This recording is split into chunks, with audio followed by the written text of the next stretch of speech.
You ever wonder what it feels like to climb into hell with your brothers beside you, knowing half of you want to come back and the rest will never be the same? Yeah. This ain't no movie, this ain't Hollywood, this was real, this was Hamburger Hill. The heat was heavy, thick like breathing soup, and the bugs never stopped biting, and the smell of jungle rot mixed with sweat and fear and death. May 1969, Vietnam, and when they looked around, there were fewer of them, and then the call came down from command, good job, boys, now pull out, leave it, give it back, give back the hill. But because they survived, because they were still breathing barely, and all they could do was nod, no words, no cheering, just broken than when they started eyes and twitching fingers. They bled for like it was a damn chess piece, like their blood didn't matter, and even if you win the ground, you never win the memories. They called it Hamburger Hill, and some of those men, they didn't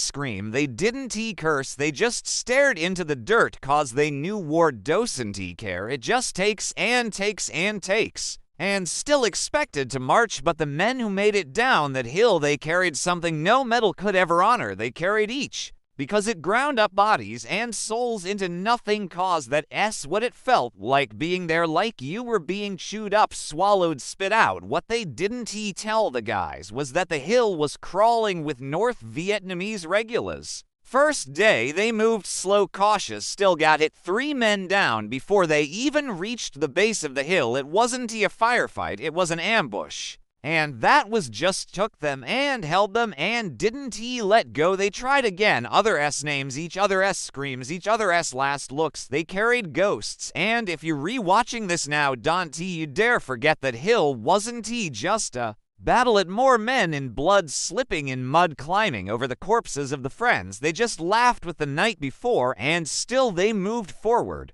Because backing down was a blood-soaked lesson in pain, loyalty, and sacrifice. So smash that like button if your heart, because once you start, you don't stop. Or the ones who already died, they died for nothing, some guys were. With dead leeches floating in them, some were so shot up they used belts. Dropped hearing this story, share it with someone who needs to understand what real war is, and drop a comment. Would you have climbed that hill and kept climbing when every step meant stepping over a fallen friend? And picked up his rifle and moved on. They slept sitting up against trees, cause if you lay down, you might not get up again. Yeah, hit subscribe, because these stories just to keep walking, guys. Hallucinating, crying, talking to their mothers, talking to God, and still holding the damn line. One kid. The enemy crept close, whispering in the dark, and when morning came, they climbed again, until finally on day 10, after wave, after every ounce of energy drained, after every prayer spoken and unheard, 19 years old, they ain't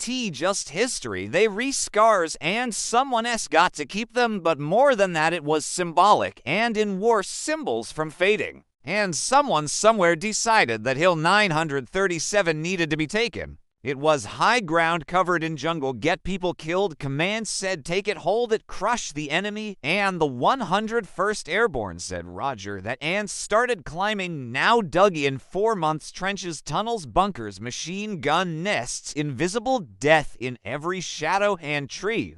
Just the start. Second day, more units joined, more bodies hit the mud. The air filled with screaming bullets, ricochets off trees, men diving for cover, others dragging their wounded through vines and blood. And the hill didn't care. The hill the next day and again, each time pushing a little higher, losing. They called in airstrikes napalm fire, thunder. But when the smoke cleared, the hill was still there, and so were the guns. Every step up meant another brother down. Guys were slipping tea an option, so dehydrated they drank from puddles. And rifle straps to tie their legs together took around to the chest, and still kept crawling up, yelling, cover me, until another burst tore him in half. And even then someone else, and at night they took it, they reached the top, they planted a flag in silence, not because they won,